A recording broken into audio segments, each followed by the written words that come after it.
Ever try to pull cash out of your rental with a DSCR loan and got buried in delays, low appraisals, lender drama?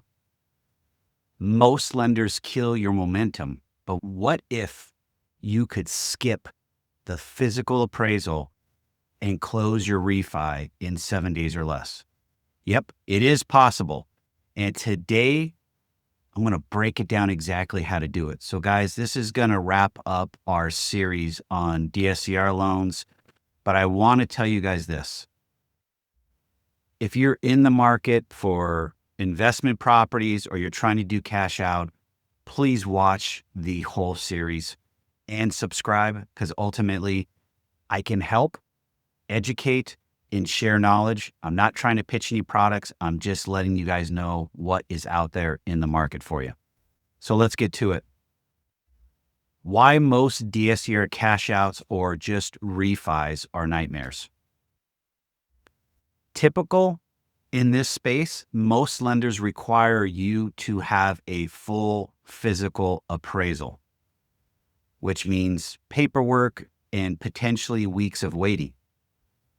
If you can actually do an appraisal online, which is an AVM, which is an automated value metric or valuation, I should say, then you should be able to cut 5 to 7 days out of your closing, if not sooner, because AVMs typically can be done in hours and not days.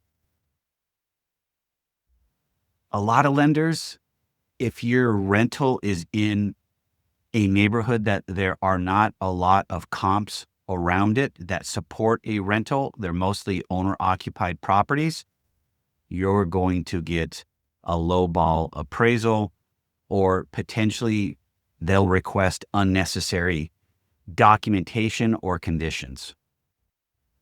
Typical appraisal turn times I've seen in this space, 7 to 10 days.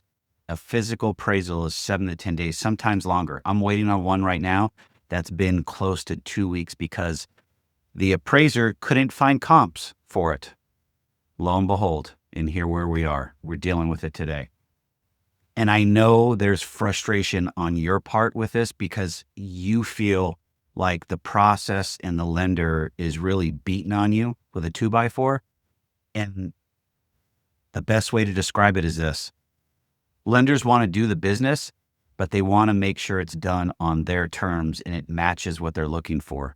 If you have a lender that understands your deals, can get you that AVM, get you through that appraisal process and not ask for a million documents, sign up with him or her and ride them to the end to make sure that you get everything done, because that is a great lender. It's a great broker relationship. You should not walk away from that. Next up, guys, the lender that's changing the game. Lenders do sometimes change the game midstream while you're in underwriting. What can actually happen is this. You could be midstream in underwriting and bada bing, bada boom. They will actually say, we need these documents. What about if you could actually eliminate that process and be able to have everything done in a portal to where your credit is not physically pulled until you actually agree to the terms and you get to decide what the terms are? This lender will allow you to have 3 different sets of terms and you get to pick from one of them. The cool thing about it is it's a soft pull up front for your credit. Once they go through all of the underwriting, make sure that there's a pre-approval, they'll give you the terms, like I said, then you will actually accept the terms and then they'll go through a online application. And from there, they will pull your credit. If you decide that the terms are not good for you, no harm, no foul. They don't pull your credit. It's soft pull, so it doesn't hurt you. You're able to move on. Typical in this space, when you're doing a refi, cash out, or a purchase, I have to physically pull your credit. It's a hard pull. And whether you accept the terms or not, it's a ding on your credit. So this is game changing. This is totally different for you guys, is you can actually go take a look at an offer and not have to accept it, and it won't hurt your credit. Credit score, minimum 680. Typically, you want to be higher than 700 because that's going to get you the best rates. Clean payment history, cash flowing project, making sure that you've got a solid lease agreement in place with your tenant. This lender will not do short term. They will only do mid and long term. So that is a problem. So if you're doing Airbnb or VRBO, it's not going to work. You can close in an LLC structure, so not a big deal, but make sure you have your entity docs dialed in. Make sure you got your operating agreement. You've got your EIN. If your LLC is formed in another state and you're doing business in, let's say, Ohio, and it's formed in Wyoming, you have to have a foreign entity registration for Ohio, so make sure you get that done. If it's a newer lease, since you're coming out of maybe a hard money loan, you were doing a bridge loan to where you did a purchase and then a fix and flip or a rehab, they're going to want to potentially see the deposit from your tenant and a first month's lease payment. So be prepared for that. The other aspects of this that will be streamlined in this appraisal process is when you're applying online, they're going to be able to evaluate your property, and then you're going to give them what you think it's worth versus what they're coming up with, a broker's price opinion, to where a broker will go physically out and take a look at the property and make sure everything matches up. Because typically when you're looking at an AVM, they're looking at online data and it's probably not going to be updated from the time that you actually did all your rehab work. So be on the lookout for that. What strategy works best for this lender? You're holding high equity or you're holding a good equity property that's less than $400,000. That's their drop-off point. If your property is worth more than $400,000, this lender will make you do a physical appraisal. So 400 and less, good to go. You get an AVM. 400 or more, you're going to have to do a physical appraisal. This lender says that they can do these cash outs and these refis in 5 days. I'm starting to watch and hearing that it's happening. 7 days seems to be safe because you actually have to work with title. Title needs to make sure that they've got everything put together and they can close as quickly as 5 or 7 days. A lot of title companies, when they're doing the title search,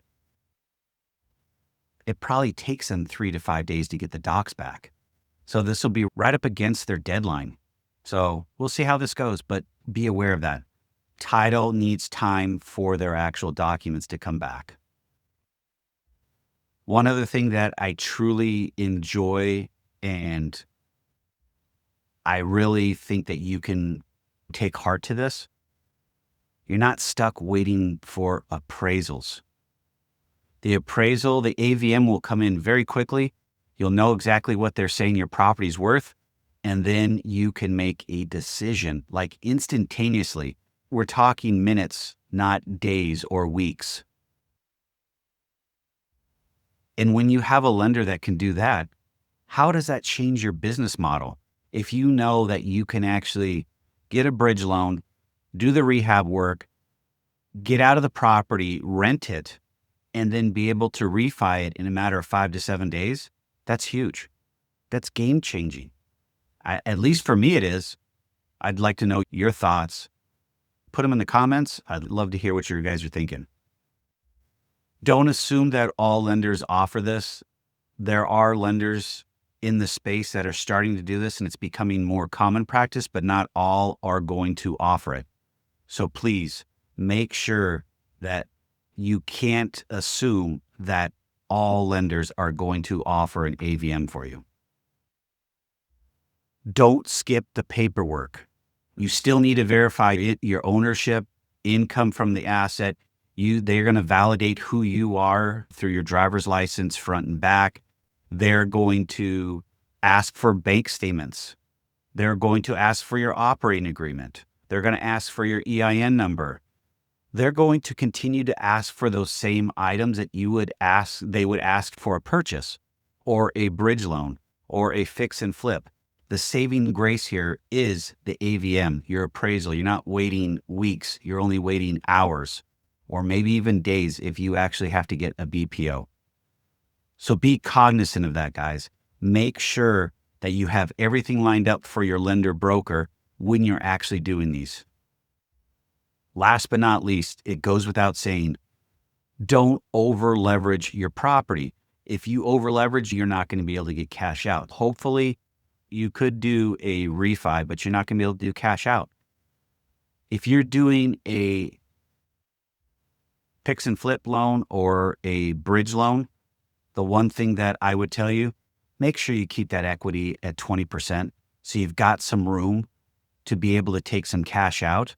75, 65% loan to value. That would be huge. It allows you some space to be able to get the deal done, get some cash out, go on to your next deal. Please take anything away from this video is you need to make sure you don't over leverage because it will cause troubles. I had a client that had this issue and could not get the cash out that they needed. All I could do is a rate and term, which basically got them out of their hard money loan and left that dollar amount in there because they overspent on their rehab budget and it maxed them out. So please make sure you don't over leverage. All right, guys.